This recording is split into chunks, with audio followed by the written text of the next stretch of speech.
Good evening everyone, welcome back to Vidyarthi cafe.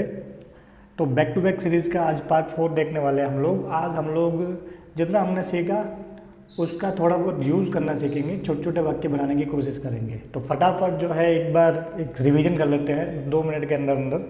ठीक, तो आप लोगों को बताया था कि सबसे पहले हम लोगों को शब्द भेद सीखने हैं, यानी कि हम लोगों को ये 5 चीज़ें बेसिक करने के लिए सीखनी है। 5 चीज़ें कौन कौन सी थी आप लोगों की स्क्रीन के ऊपर दिख रही है, जिसमें से हम लोग ये कर चुके हैं, कर्ता कर चुके हैं, क्रिया के 2 लकार कर चुके हैं, और राम शब्द के बारे में चर्चा कर चुके हैं, कारक के बारे में कर चुके हैं, लता शब्द की बात हम लोग करेंगे। लेकिन अभी हम लोगों ने जितना सीखा है उससे छोटे छोटे वाक्य बनाना सीखेंगे। चलते हैं आगे।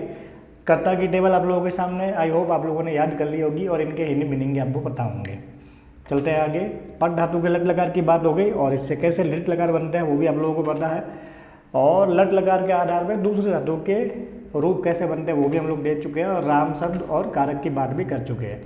अब आज हम लोग जो है थोड़ा और आगे बढ़ते हैं। आज हम लोग छोटे छोटे हिंदी से संस्कृत के वाक्य बनाना सीखते हैं, मतलब जितना हमने जाना है उतना।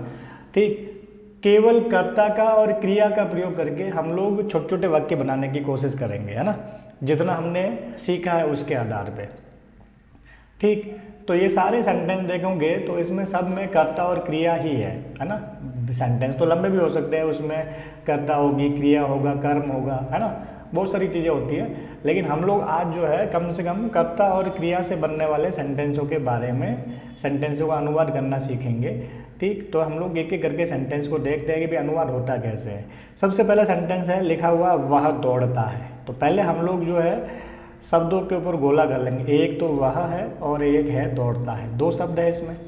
ठीक, तो वह को संस्कृत में क्या कहते हैं तो आप लोगों ने पता होगा ना। कर्ता की टेबल अगर आपने याद की है, मैंने आगे और कॉपी कर रखी है, तो आप लोगों को पता है कि वह जो है इसको संस्कृत में बोलते हैं सह, है ना।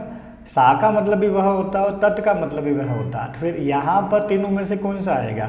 देखो वहाँ यहाँ लिखा हुआ है वह दौड़ता है। अब दौड़ता है मतलब लड़का है ना। तो लड़का है तो देखो पुल्लिंग में है, यानी कि, है ना, और पुल्लिंग में वह को क्या बोलते हैं? सह बोलते हैं। वह को क्या बोलते हैं? सह बोलते हैं। ठीक, तो वापस देखते हैं, इसको बैक जाते हैं। तो हमने देख लिया कि संस्कृत में वह को सह बोलते हैं। आपको पता चल गया ना कि भाई सह, सा और तत् तीनों का मतलब होता है वह। लेकिन यहाँ दौड़ता है लिखा हुआ है, इट मीन्स कोई लड़का है, इसलिए हम लोग पुल्लिंग वाले शब्द का प्रयोग करेंगे। क्लियर हो गई बात मेरी? तो अनुवाद करते हैं। सबसे पहले लिख लिया मैंने सह, ओके। अब दूसरी बात क्या हो गई? पीछे है आया हुआ, दौड़ता है आया हुआ है, मतलब प्रेजेंट टेंस है, यानी कि वर्तमान काल, जिसको संस्कृत में लट लकार कहते हैं। ठीक, और दौड़ना धातु है, दौड़ना क्रिया है, दौड़ना को कहते हैं धाव धातु। ठीक है, अब ध्यान रखना, धाव धातु नया शब्द है, उसको नोट करते रहना। धाव धातु का मतलब होता है दौड़ना। अब लट लकार है तो जैसे पट धातु के पटती पटत पटंती होता है, वैसे ही धाव धातु का धावती धावत धावंती। क्लियर हो गई बात? अब वो की वो बात कि भाई धाव धातु में भी 9 शब्द होंगे, जैसे पट धातु में यहाँ 9 शब्द दिखाई दे रहे हैं हम लोगों को, है ना। तो इन 9 में से कौन सा शब्द यहाँ हमको लिखना है, तो हम लोग क्या करेंगे, देखेंगे कर्ता कौन है। हमारा कर्ता कौन है? सह। ठीक, तो कर्ता कौन से वचन का और कौन से पुरुष का ये देखेंगे। तो आप लोगों के सामने कर्ता की टेबल दिखाई दे रही है आप लोगों को। तो कर्ता जो सह है वो प्रथम पुरुष का है और एक वचन का है। ठीक, तो जब कर्ता प्रथम पुरुष का एक वचन है तो हमको क्रिया भी कैसे लेनी पड़ेगी? प्रथम पुरुष के एक वचन की। तो भाई पट धातु का प्रथम पुरुष का एक वचन पठती होता है, तो धाव धातु का क्या होगा? धावती। धाव धातु का क्या हो जाएगा? धावती। क्लियर होगी बात? तो सह धावती आपका एक सेंटेंस बन गया। अगला देखते हैं क्या लिखा हुआ है, मैं पढ़ता हूँ। ठीक है, क्या लिखा हुआ है? मैं पढ़ता हूँ। और मैं को संस्कृत में क्या कहते हैं? आपको पता है, कर्ता की टेबल आपने याद कर रखी होगी, तो ये टेबल आप लोगों के सामने है, इनके मीनिंग भी आपको बता चुका हूँ मैं। ये तीनों का मतलब होता है वह एक वचन में, ये तीनों का मतलब होता है वे दोनों द्विवचन में, और इन तीनों का मतलब होता है वे सब। त्वम का मतलब तुम, युवा मतलब तुम दोनों, और यूयम मतलब तुम सब। तो ऐसे ही अहम का मतलब मैं, आवाम का मतलब हम दोनों, और वयम का मतलब हम सब। ठीक, तो मैं को संस्कृत में क्या कहेंगे? मैं पढ़ता हूँ, तो कर्ता आपका कौन हो गया? मैं हो गया, है ना।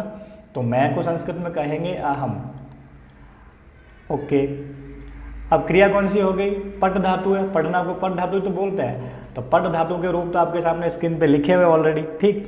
तो अब हम लोगों को वही बात है, पट धातु के ये 9 शब्द है, इन 9 में से किसका प्रयोग करेंगे, आएगा तो कोई एक ही, है ना। तो हम लोग देखेंगे ये जो अहम है कौन से वचन का और कौन से पुरुष का है। तो आप लोग देखिए स्क्रीन के ऊपर आपके ऊपर कर्ता की टेबल मैंने लिख रखी है, तो यहाँ पे ये अहम है जो कि आपका उत्तम पुरुष का और एक वचन का कर्ता है, ठीक। तो जब अहम जो है उत्तम पुरुष का एक वचन है तो क्रिया भी कैसे आएगी, उत्तम पुरुष के एक वचन की आएगी। तो यहाँ पे उत्तम पुरुष एक वचन की क्रिया कौन सी है, पठामी। देखो अभी आप लोगों के सामने स्क्रीन के ऊपर मैं ये जो है टेबल लग रहा हूँ केवल आपको गाइड करने के लिए, लेकिन आपको ये चीज़ें याद होनी चाहिए। पट धातु का लट लकार याद है तो आप लोग लट लकार संबंधी सेंटेंस आराम से कर पाएंगे, और कर्ता की टेबल याद है तो आप लोगों को बहुत सारी चीज़ें आसान लगेगी, है ना। अब थोड़ी इंक क्लियर कर लेता हूँ ताकि हम लोग थोड़ा और आगे बढ़ सके, तो इंक क्लियर कर लेते हैं। अब देखो लिखा हुआ अगला सेंटेंस सीता गाती है, मैं यहाँ लिख लेता हूँ सीता गाती है, तो सीता गाती है। अब वो क्यों बात, इसमें कर्ता कौन है, तो सीता है, काम को करने वाला कर्ता होता है। अगर कभी कंफ्यूजन हो कि कर्ता कौन है तो आप क्रिया से पूछो कौन, कौन का उत्तर हमेशा कर्ता होता है, ठीक है। तो कौन गाता है, तो सीता गाती है, ठीक है। अच्छा ध्यान देंगे कर्ता जो है सीता है, और सीता में जो है अब हमको विभक्ति लगानी है। आप लोगों ने भले ही लता सब याद नहीं किया, लेकिन अभी सीता लिखा है मैंने तो उसके हिसाब से बात कर रहा हूँ। तो आप लोगों को कारक याद है ना। तो सबसे पहले कौन सा कारक आता है, कर्ता कारक, है ना। यानी कि प्रथमा विभक्ति में कर्ता कारक होता है, अर्थात हमारे कर्ता के अंदर प्रथमा विभक्ति लगती है। कौन सी विभक्ति लगती है, प्रथमा विभक्ति लगती है। तो सीता शब्द की स्त्रीलिंग का है ना, तो प्रथमा का एक वचन सीता ही होता है, ठीक। अब आपने राम याद किए तो मान लो सीता की जगह राम लिखा हुआ होता है, राम गाता है, ठीक। तो अब राम करता होता है तो राम की प्रथमा विभक्ति लगेगी, है ना, और प्रथमा का एक वचन एक ही राम है तो रामः हो जाता। क्लियर हो गई बात मेरी, कर्ता में प्रथमा विभक्ति होती है। आगे लिखा हुआ है ना, हम लोग इस सेंटेंस में पढ़ेंगे तो और क्लियर हो जाएगा। तो अभी सीता लिखा हुआ है तो सीता शब्द की प्रथमा विभक्ति का एक वचन सीता ही होता है। क्लियर हो गई बात। अब यहाँ पे है गाती है, पीछे है आया हुआ मतलब लट लकार है। अब गाना को कहते हैं संस्कृत में गई धातु, जब इसके रूप चलते हैं तो गाय वर्ड यूज करते हैं, है ना, यानी कि गायती गायत गायंती। क्लियर हो गई बात। अब वही बात सीता कौन से वचन का और कौन से पुरुष का, अब आते हैं टेबल में, लेकिन अब टेबल के अंदर देखेंगे तो कहीं सीता लिखा हुआ ही नहीं है, ठीक है। तो आप लोग मेरी बात को याद करिए, मैंने आपको ये टेबल याद करा क्या कहा था कि प्रथम पुरुष, मध्यम पुरुष, उत्तम पुरुष के कर्ता जो दिखाई दे रहे टेबल है वो तो याद करने ही है आपको। इस टेबल के अलावा अगर कोई भी कर्ता आता है तो वो कर्ता प्रथम पुरुष में जाता है। तो समझ में आ गया होगा सीता कौन से पुरुष में जाएगी, प्रथम पुरुष का कर्ता हो गया। अब सीता प्रथम पुरुष में है और एक ही सीता है तो एक वचन है, तो हमको गई धातु के लट लकार का प्रथम पुरुष एक वचन लिखना है। तो पट का पटती होता है, तो गई यानी कि जिसके रूप गाय वर्ड का यूज करके चलेंगे तो गायती, ठीक है। तो क्या बन गया, सीता गायती। सॉरी ई की मात्रा छोटी है, छोटी मात्रा कर देना, मैं वापस कर देता हूँ, सीता गायती। क्लियर हो गई बात।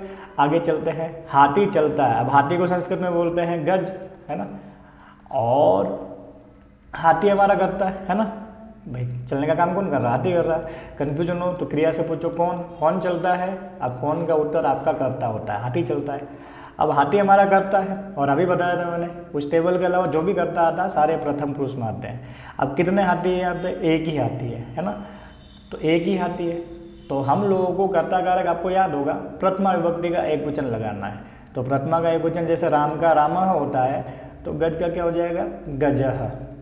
अब चलता है, पीछे है आया हुआ है, और चलना को चल धातु बोलते हैं, तो लट लकार के प्रयोग करेंगे चल धातु का। अब गजः, अब प्रथम पुरुष में आ गया, प्रथम पुरुष का एक वचन, तो पट धातु का पटती होता है, तो चल धातु का क्या हो गया, चलती। क्लियर हो रही बात। आगे देखते हैं, लिखा हुआ है वह जाती है, तो वही अब देखो जाती है लिखा हुआ है मतलब स्त्रीलिंग है। पहले पुल्लिंग था तो हमने सह लिखा था, अब क्योंकि स्त्रीलिंग है यानी कि वह को कहेंगे सा।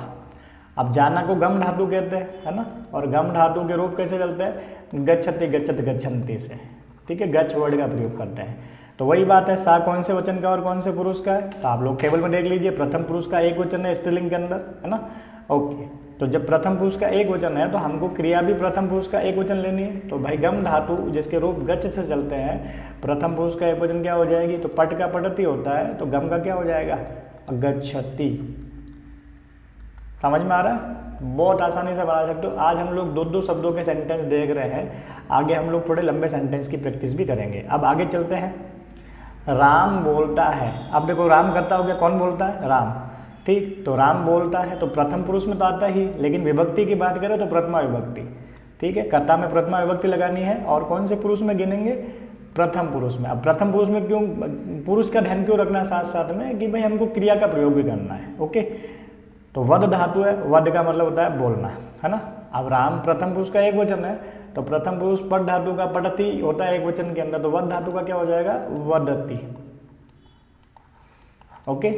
अब देखो लास्ट सेंटेंस भी देख लेते हैं। लिखा हुआ है बालक हंसता है, कितने बालक है? एक ही है।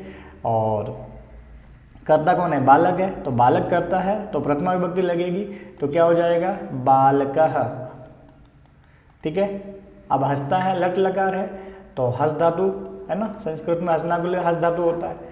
अब बालक जो है कौन से पुरुष में आएगा? उस टेबल के अलावा सारे प्रथम पुरुष में आते हैं, और एक ही बालक है तो एक वचन, तो हस धातु का प्रथम पुरुष एक वचन क्या हो जाएगा? पट का पठति होता है, तो हस का क्या हो जाएगा? हसति, ओके। तो हम लोगों ने आज 6-7 सेंटेंस, छोटे छोटे सेंटेंस देखे हैं, केवल 2 शब्दों के सेंटेंस बनाए हैं। अब हम लोग नेक्स्ट वीडियो के अंदर थोड़े बड़े सेंटेंस बनाने की कोशिश करेंगे, मतलब 3 शब्दों के सेंटेंस का अभ्यास करेंगे। तो आज के लिए बस इतना ही, तो हम लोग नेक्स्ट वीडियो में मिलेंगे। तब तक आप लोग इन चीज़ों का वापस रिवीजन करें और छोटे छोटे सेंटेंस बनाने की कोशिश करेंगे, ओके। तो बस आज के लिए इतना ही, धन्यवाद।